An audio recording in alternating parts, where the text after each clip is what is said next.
when I say the word insole, you say insole, I'm sure people are thinking about an arch support is what people go towards. So they're thinking of something that is biomechanical based. It is going to be put into the shoe to lift and support the arch, prevent the feet from collapsing, support flat feet. So we're kind of thinking along that lines of mechanics. That is where most arch supports fall.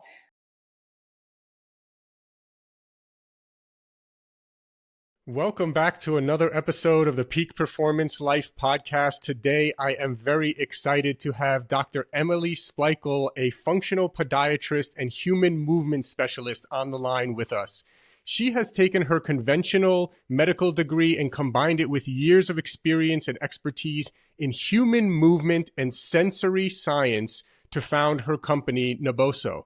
And this is really important. A lot of people don't talk about this. In fact, I think we've only had maybe one other episode out of 200 plus now on this podcast about this topic. And it's such an important topic. So Dr. Splichal has been traveling the world to share her unique approach to human movement, foot function, and barefoot science. She's taught in 35 countries to over 25,000 professionals, and she's quickly become a sought-out leader in barefoot training and rehabilitation. So we're so happy to have you. Thank you for joining us today. Of course. Thank you so much. I am excited to be here and talk about feet. Yes. Let's maybe start with just a brief background. How did you get interested in the work that you're doing today? Yeah, so short version of it is I have a background in gymnastics. I was a competitive gymnast for 13 years, which is a barefoot sport. At the time of me doing it, I did not realize I'd be taking the barefoot principles into my career. Then I got into fitness. And when I was going through the fitness industry, I kept getting injured because of being a gymnast for so many years. My body was essentially used and abused by 20 years old.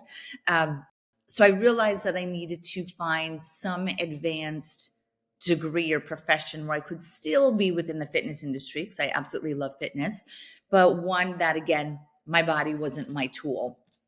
So I was looking at graduate schools. At that time, I was living in New York City, and there's a podiatry school in New York City, and it allowed me to still be within the fitness industry while going to podiatry school. So that's kind of how I got into feet.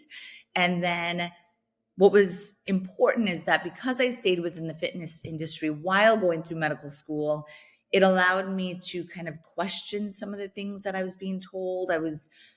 Podiatry historically is a little bit more narrow focus, like a lot of specialties in Western medicine. The feet are the feet, the knee is the knee, and obviously we know the body is very interconnected.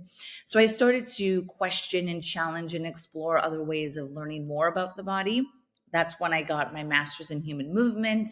And when I went back to school to get my master's in human movement, I happened to be doing the barefoot running boom. So this was perfect. The world was aligning to what they wanted me to do with my specialty. So the Born to Run book came out. If you're familiar with the 5-finger shoes, Nike Free, the whole minimal space was just exploding. And I really saw an opportunity for me to push into that specialty. Being a podiatrist, being a human movement specialist, being in fitness for as many years as I was, I really saw that niche resonated, and it really connected the unique background. And then obviously fast forward, I did not know that it would lead to product development and consulting and public speaking, but I absolutely love what I do. And the feet are a very powerful sensory gateway. Yes, absolutely. So let's jump right into then. What makes it so important? You know, you talk a lot about barefoot. You talk about when you're speaking on stages. What are some of the biggest? Maybe let's start with what are some of the biggest mistakes that the average person? Again, this is not the person. Someone listening right now, I only in the last couple years moved away from wearing Nike Air Maxes with humongous cushions on the heels because I thought, hey, these are running shoes. These are what I'm supposed to wear. And so it's only really recently that a lot of people are becoming aware, hey, maybe these shoes aren't good. Maybe I should do something different. So maybe starting with some of the biggest mistakes the average people make when it comes to taking care of their feet. I would say the number one mistake people have when taking care of their feet is they don't think about their feet. Mm-hmm. We just don't know that they need to be recovered or strengthened like other parts of the body. We look at footwear oftentimes for fashion or comfort versus really trying to optimize the natural strength or function of the human foot. Now, as a podiatrist, we are taught about the feet from a biomechanical perspective. That is, flat feet, high arches, how much ankle mobility do you have? These are kind of the basics of foot biomechanics.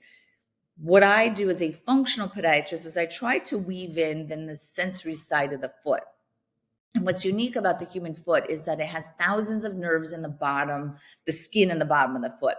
And those nerves are really important that we stimulate them, we wake them up, we integrate them into the rest of our body, because it's how we actually stabilize when we walk. We have to be able to feel the ground, we have to talk to the ground. And then every step that we take when we walk is actually a little bit different. So we have to adjust our body to each step that we're taking. Another powerful aspect of the human foot is that it's fascially connected to our center of gravity. And fascia is this connective tissue saran wrap that's every part of our body. It's packed with millions of nerves, and it connects one muscle to another muscle, to another muscle. And the muscles in our feet actually run into our pelvic floor. So it's how we stabilize, which then runs into our diaphragm and goes all the way to our tongue. So our toes are actually connected to our tongue. And this is how we stabilize. And that's a big part of my practice, is teaching people how to do that. Interesting. Interesting. So how can people, what are some like simple first steps or like that you teach people? Is it just as simple as walking around barefoot? Is that a good start? And then also for people like myself who have even tried the super barefoot, sneakers. Now I have ones that are kind of like, whatever they're called, zero dropped and wide toe, but they have a little bit of cushion there, because I found that when I tried to go from Nike Air Max with huge cushion to a barefoot shoe, it was like, okay, I could wear them for like an hour and then my feet hurt. And then I had to sit down, and it's not very, productive for me. So what's kind of maybe a transition there, or some steps people can take? Yes, you definitely want to transition intelligently or progressively when you go from traditional supportive shoes. Super shoes are very trendy right now. So like a Hoka is an example of a super shoe, right? Lots of cushion, lots of stack.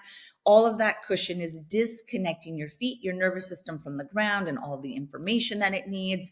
It's also disconnecting the small muscles in your feet. They're called intrinsics. We have 26 muscles in the bottom of each foot.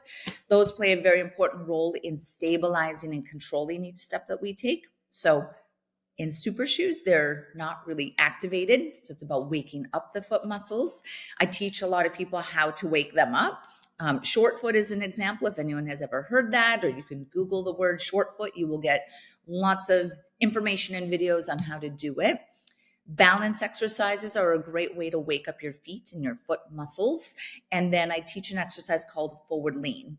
And forward lean is another exercise to wake up your toes and how your toe muscles connect to your pelvic floor, to your diaphragm, to your tongue. So it's essentially that postural reflex. As people are transitioning from supportive shoes to less supportive shoes, we need to wake up those foot muscles.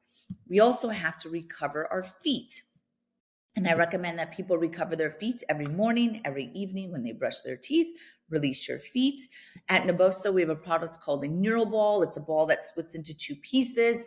You would essentially stand on the two domes, release your feet while you brush your teeth. So trying to make it very easy and integrated into someone's day-to-day schedule anyway.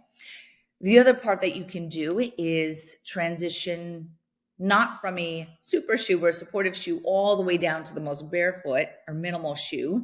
There are different types of transitional shoes.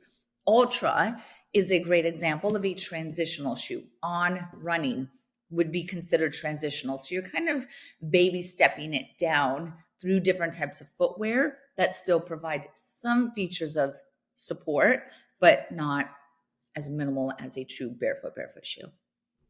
Yeah, yeah. I actually found the Flux. I don't know if you heard of that one, Flux. So that one was one where I can wear that every day, and I could wear it all day. I've been wearing it now for maybe a year or two, and I feel fine. My feet don't hurt, but at least it's zero drop. At least it's wide toe.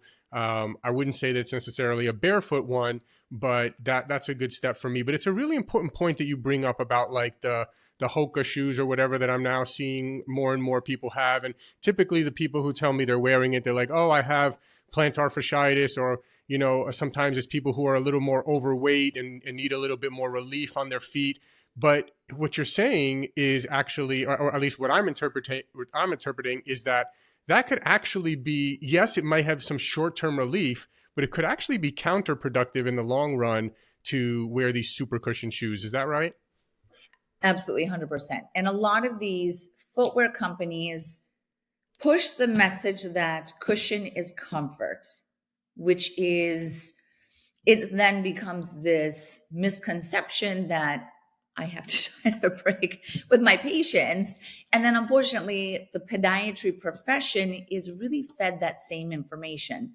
So depending on who you're speaking to, their belief, if they are into alternative methods, you know, allopathic, preventive medicine, so just it depends on their philosophy as well. People may be hearing it from perceived trusted sources that cushion is comfort, you need support, you have to have an arch support in your shoe, you cannot go barefoot, things like that, that it becomes very confusing to the consumer to know, well, which do I believe, right? So that's why I encourage people to do a lot of exploration for their own, question things, feel it within your own body. If something intuitively feels good on your body, push into that, question it, learn more about it, because oftentimes what we feel intuitively is correct, oftentimes is. Yeah, yeah. And it's funny because I'm complaining about wearing Nike Air Maxes. I can only imagine women who wear high heels, you know, regularly. It's like insane, right? Like your toes are cramped and squished together in the front. You're on like this little platform. It's that's got to be awful for feet as well, right? Oh, I mean, absolutely. For the whole skeleton, because you're shifting. Well, here's the thing that I'll take a step back is footwear, which changes your foot position, whether it's a high heel, it's a super shoe, it's a loafer, whatever it is, every movement in the foot affects every other part of the body. When your ankle goes into like a high heel position, you just rotated your tibia, you just shifted your pelvis forward, which means now your head pushes forward. So it's literally a Jenga effect all the way up when you're wearing different types of footwear. Yeah, yeah, that makes a lot of sense. So what should people just literally just try to, hey, walk barefoot around your house as much as possible, or, you know, uh, um is grounding important? Is it important to get outside and put your feet like in the ground, or what are some steps people should can kind of ease their way into? So I recommend that people get at least 30 minutes of barefoot stimulation every day. That could be simply walking around your home barefoot, could be something. Um, Grounding is amazing. If people are going to do grounding, I recommend 15 minutes on the grass. If you are going to be outside anyway, trying to, you know, check as many boxes as you can at once, right? So earthing is amazing. 15 minutes is great if people are doing that. Walking around barefoot at least 30 minutes, that is great. Release your feet morning, evening. Make sure you're doing that. Make sure you're waking up your foot muscles. That could be through this short foot exercise, forward lean, single leg exercises. I'm a huge believer in balance training, and that people should incorporate just a couple minutes of single leg exercises every day. It could be as simple as you are waiting for your coffee to be made.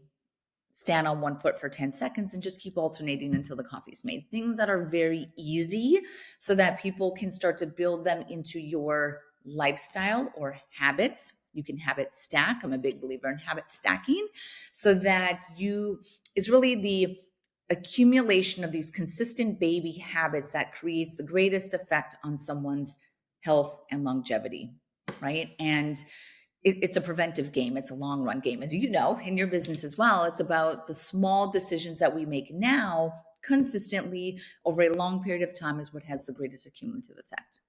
Yeah, yeah, absolutely. This is actually something I'm now, I just recovered from a partially torn calf muscle. And one of the Mm. things they had me doing was, standing on one foot, just balancing, developing that strength of balancing on one foot.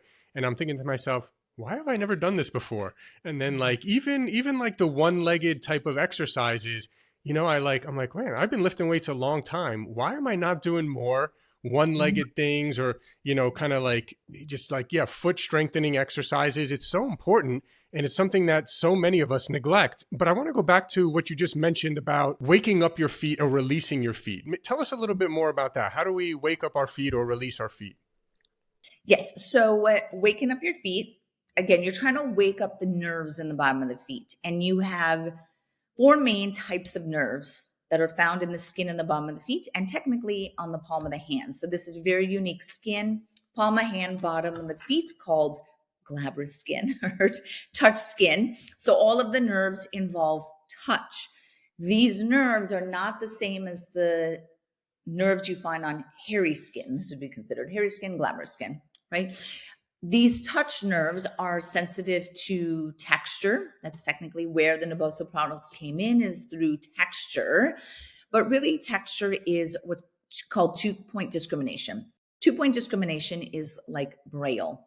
So for the listeners, the next time you go to an ATM, look at the Braille and just kind of push and make a little indent of your fingers. Right now I'm pushing on the neural ball, and it leaves these tiny little indents in the fingers. That is 2-point discrimination. 2-point discrimination is a way to wake up the nerves on your feet. Naboso is 2-point discrimination. We have these little tiny textures that are waking up the nerves. So that's amazing. Another nerve is sensitive to vibration. Vibration we experience every single time our foot strikes the ground. Ground reaction forces are vibration.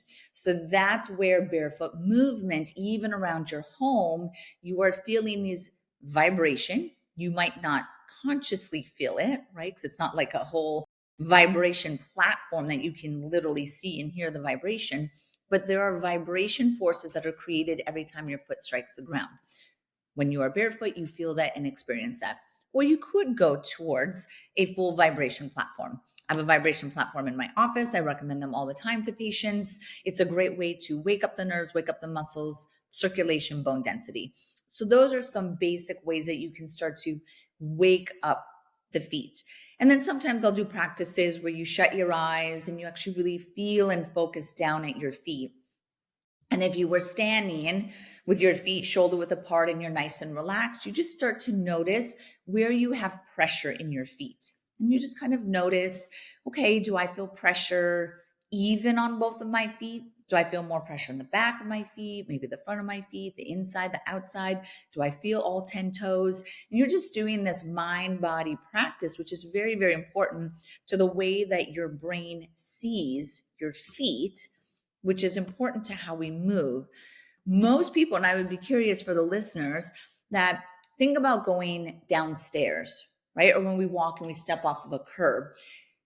How often, or do you feel like you have to look down at the stairs as you're walking? Most people do, because they don't have this subconscious perception or awareness of where their feet are in space. This is one practice that I will pull out of my gymnastics. And now I do ballroom and I've done many barefoot body weight movements, is that I've trained my nervous system to have a high foot ground kind of space awareness, that I could jump and land very softly and never look at the ground. That's a very high skill. That skill is required to prevent injuries, to prevent falls as we get older, to prevent ankle sprains, as we have to know where our foot is in space. Very interesting. And for those listening, not watching on video, she held up, in terms of stimulating your feet, she held up some of her Naboso balls that have just kind of different textures on them, that will kind of like a massage ball, but with different textures on it, that you can kind of, I guess, put under your foot and wake up your feet every morning. Is there, what about like these toe spacers and things like that? Are all those great as well? Love toe spacers. I've been recommending toe spacers to my patients for probably 10 years. And they are great to open spread. For the listeners, a toe spacer would be Kind of like what you think when you get a pedicure, where they're just spreading the toes. It's a little bit more specific, where you are opening all 5 toes at the same time. Something is slipping on, you're spreading and lengthening the digits. That's really good for stretching your plantar fascia. Your plantar fascia inserts into your toes. Really good form of recovery. So at the end of the day, think about being in shoes all day, even minimal shoes. You still want to do some sort of a reset at the end of the day. And then if any of the listeners have bunions, hammer toes, neuromas, things like that, toe spacers are really good to open up the forefoot. Got it. Yeah, and those are very common, right? Bunions, plantar fasciitis.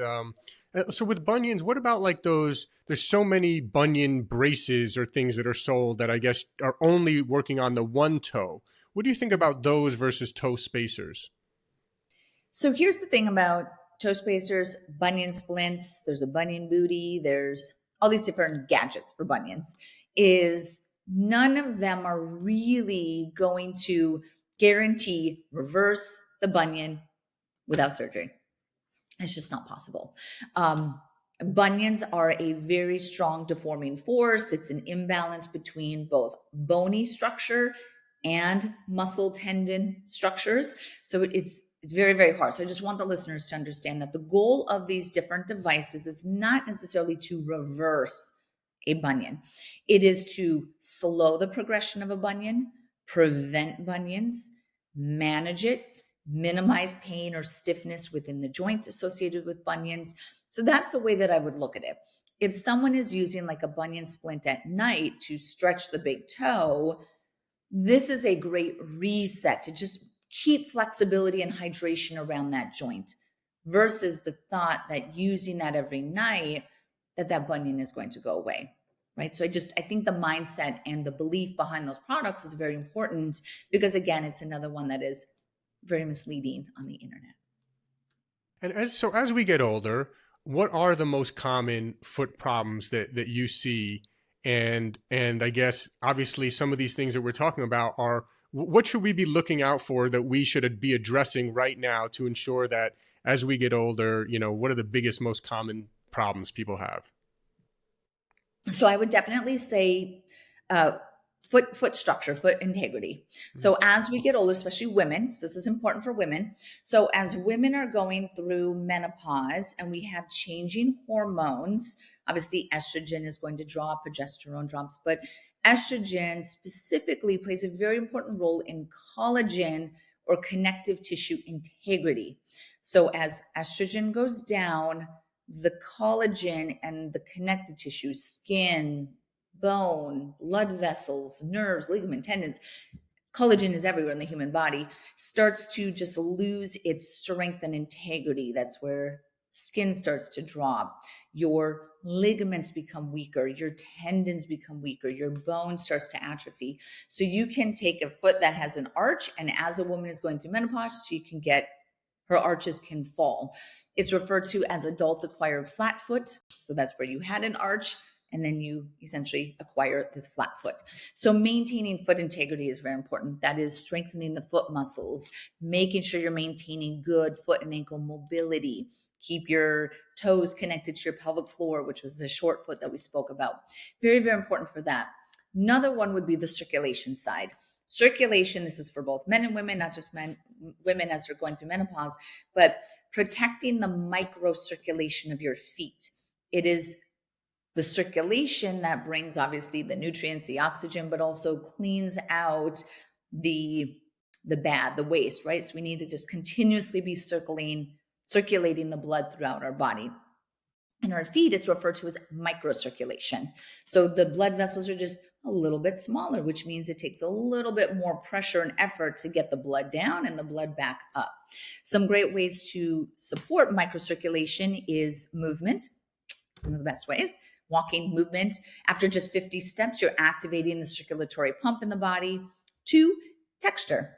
So Naboso is texture, right? Using textured products. 3, vibration, which is another one that I mentioned already. Nice. And so when the vibration plates are like the power plate stuff that you see at the gym or whatever, just go on that and do a few minutes on that. We'll kind of wake up and stimulate. Yes. So when you look at the research, all the research around Whole body vibrations. I work specifically with Power Plate. There are other brands out there. Galileo is another one. The vibration pattern of Galileo is different than Power Plate. So just know that they have different planes of motion, the way that they can create vibration, different frequencies as well.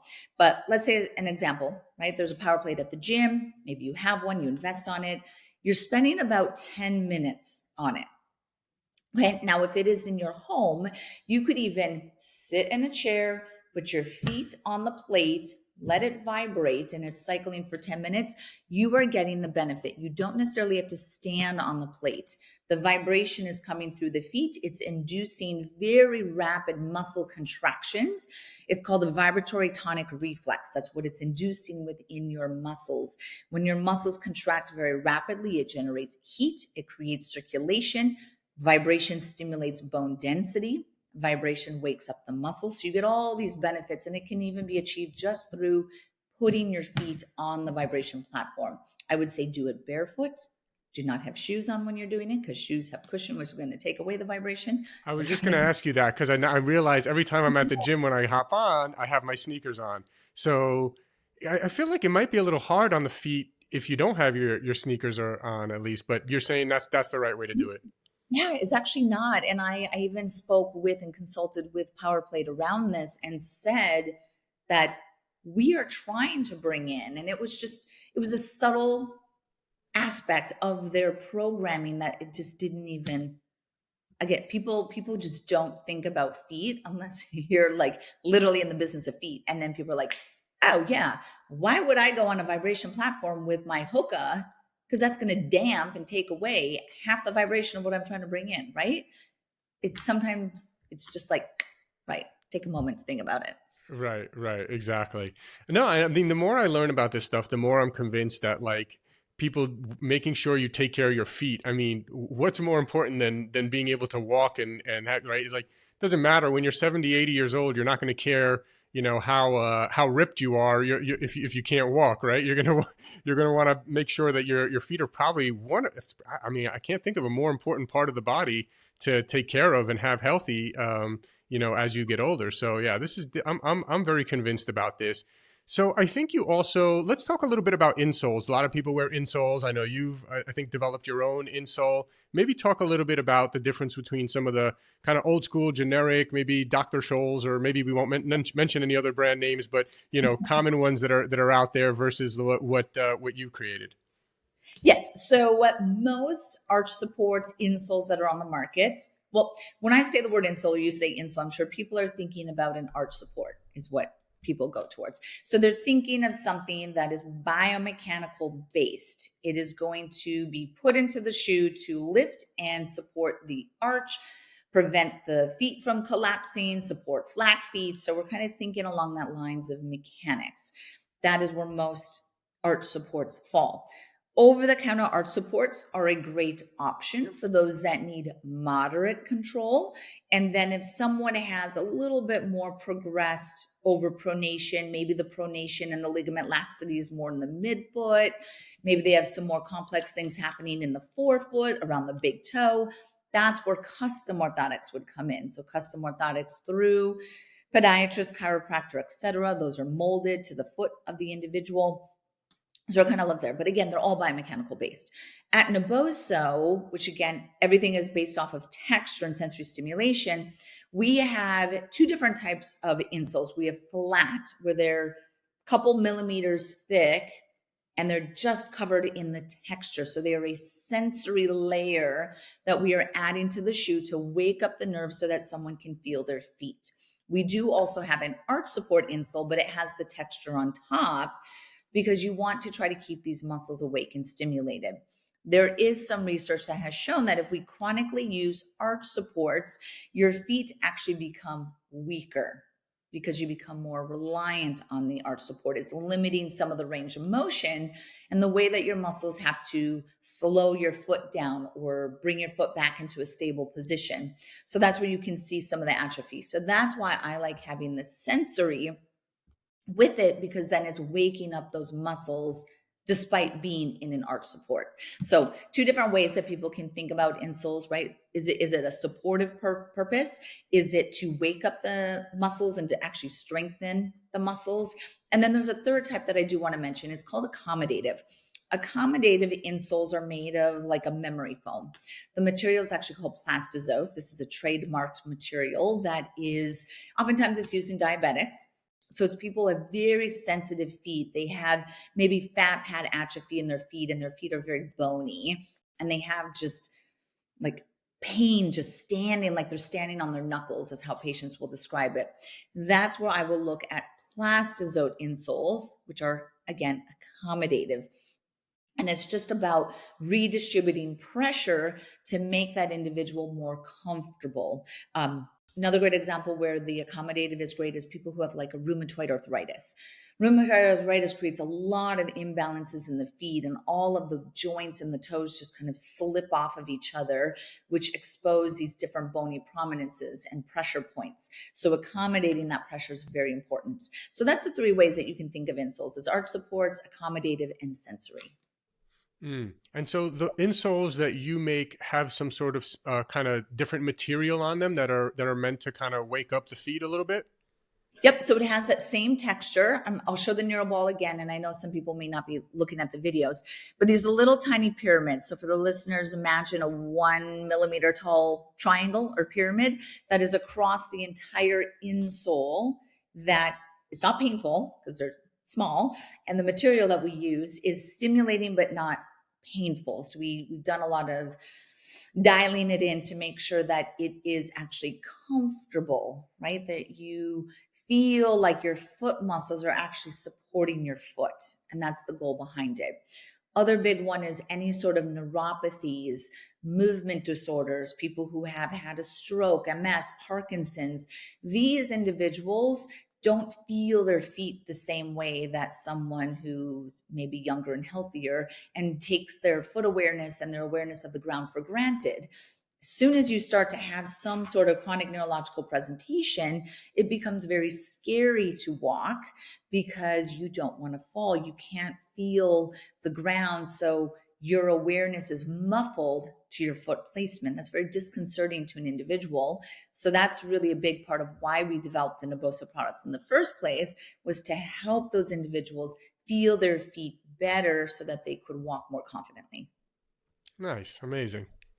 And so are there any like maybe simple exercises or things that you could maybe describe for people listening that maybe would be good exercises to incorporate into your routine? Maybe like give one or two kind of specific ones if you can.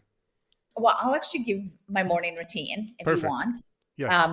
And it's my morning routine, but it's what I literally prescribe to every patient. So it would be waking up in the morning. And this is the first thing that we're doing in the morning because we have to wake up our feet and get it ready for gravity, for movement, for posture, right? For what we're going to be doing throughout our day, which is oftentimes involves being on our feet. So we are waking up, you're going to use the neural ball, split in the two pieces, you're brushing your teeth.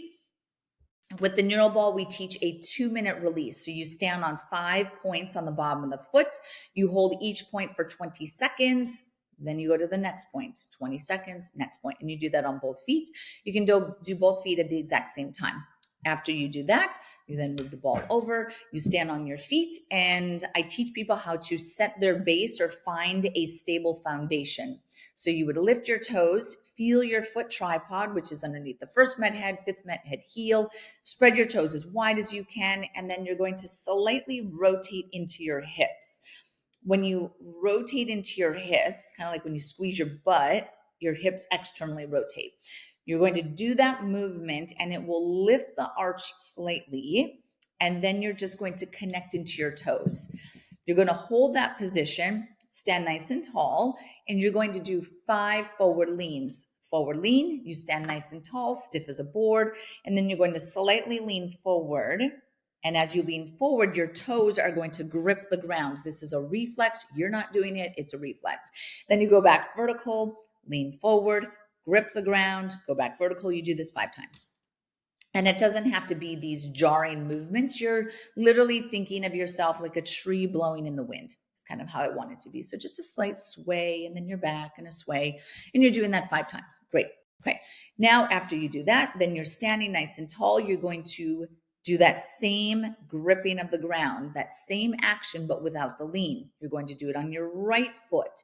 You're going to shift your weight to your right leg, and you're going to stand on your right foot for 10 seconds. Put both feet down, push your toes down, grip the ground, stand on one leg for 10 seconds. You're going to do that 3 times. So that's 30 seconds on one leg, 30 seconds on the other leg. You're then going to take the ball that was on the floor. You're going to close it to make it a ball. Put the ball between your heels on the floor. Squeeze the ball with your heels and do 10 calf raises, squeezing the ball.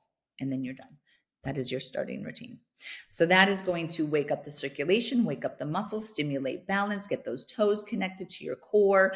And then the ball between the heels was waking up a muscle called your posterior tibialis. It is the muscle that changes your foot into what's called a rigid lever. So when you do a calf raise, and if you look down at the foot in a calf raise, right now I'm looking at my foot, it's like a stiletto position, right? That's called a rigid lever.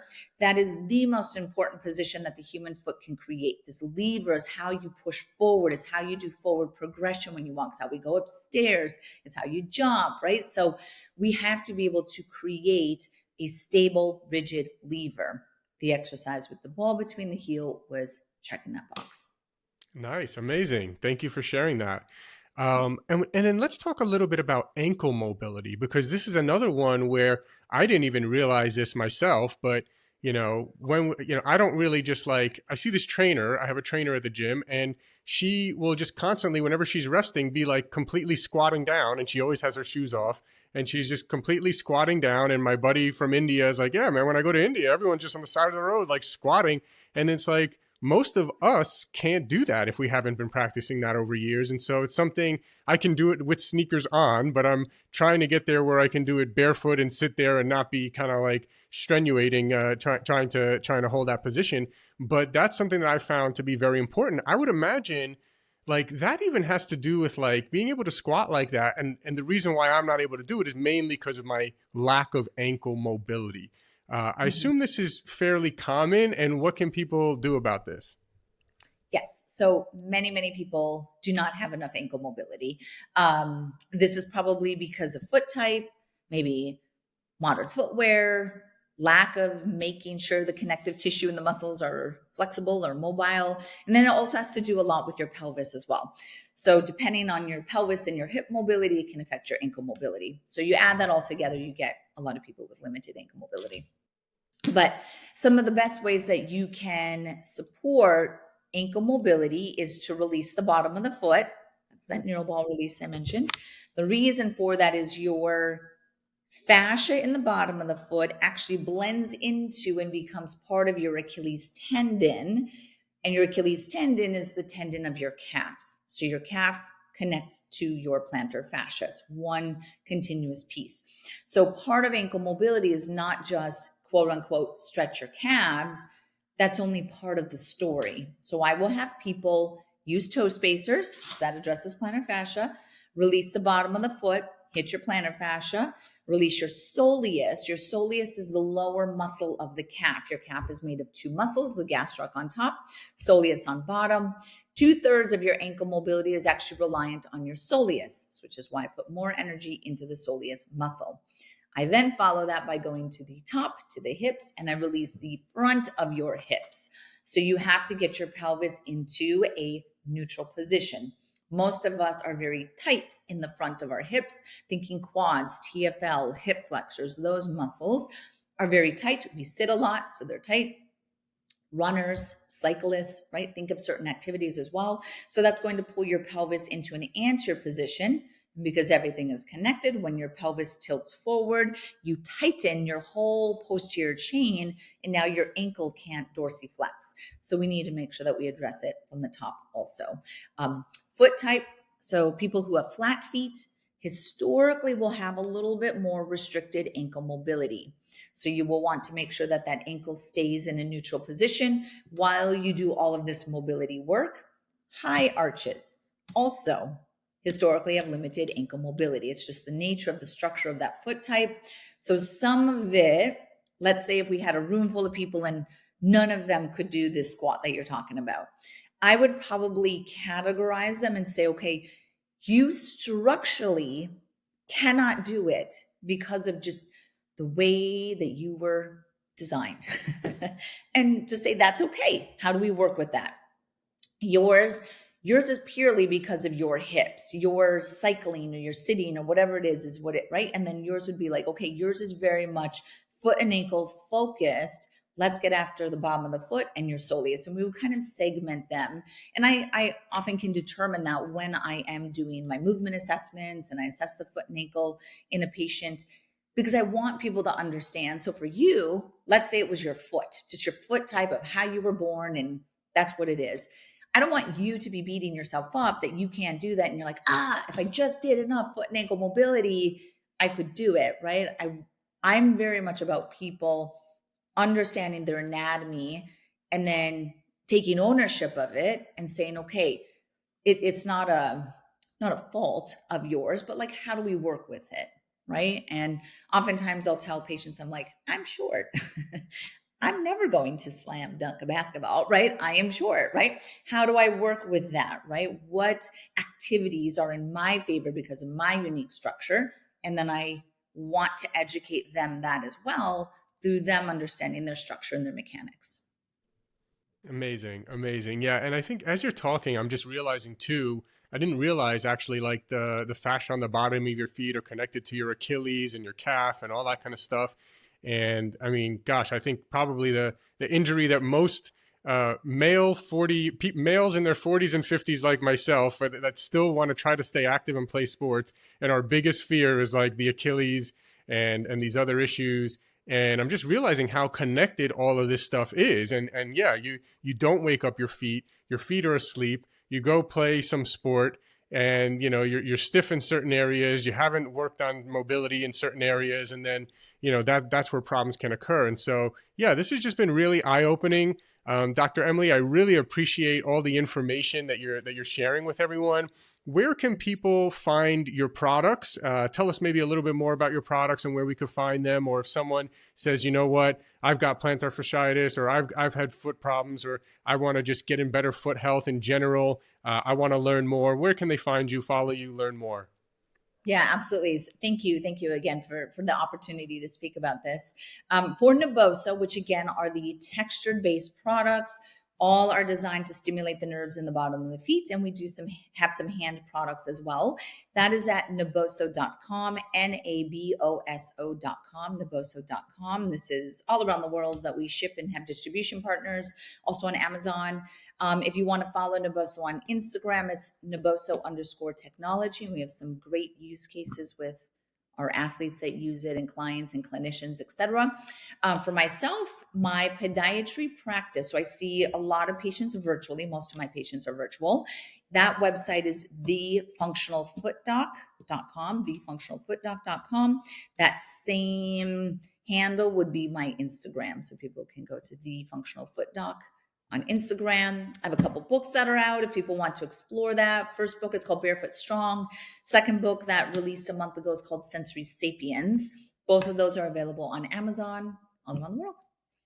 Amazing. This has been so fun. I've really learned a lot, and it's really connecting a lot of the dots for me. So thank you so much, Dr. Emily. I highly encourage people I'm going to definitely check out your products myself. I need to wake up my feet here as well, especially coming back from a partially torn calf and trying to get back to pickleball this week and stuff. So yeah, really appreciate all your information, and hope we can do it again sometime.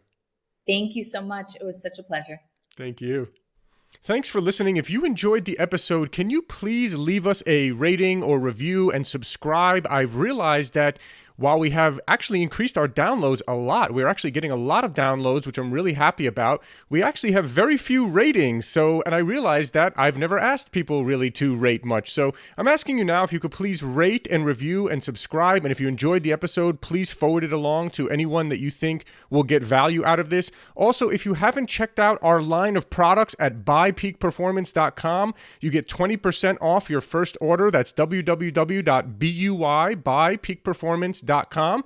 We have some incredible products, including our organic high-altitude coffee. If you don't know this, coffee is one of the most heavily sprayed with pesticides out of any crop. So it's really important that you drink organic coffee. We've gone above and beyond to source what we believe is the highest quality and healthiest organic coffee in the world. We're also famous for our organic green superfood powder. You can get 20% off of that as well at buypeakperformance.com. We also have an organic vegan and paleo plant protein. See, most of the vegan proteins out there are using brown rice protein, which is really not a good source of protein, and it's also a grain. And if you're paleo, you know that grains tend to cause inflammation in some cases for some people. And so we wanted to make one that was paleo friendly and vegan and organic. We made an amazing amino acid profile, so it's really one of the best plant proteins for muscle building. So you can check out Peak Performance Organic Plant Protein. You can find that on our website. Of course, all our products are on Amazon as well. So thanks again. And again, please, if you enjoyed the episode, please forward it along to someone who you feel can get value out of it. And please leave us a rating, review, and subscribe. Thank you.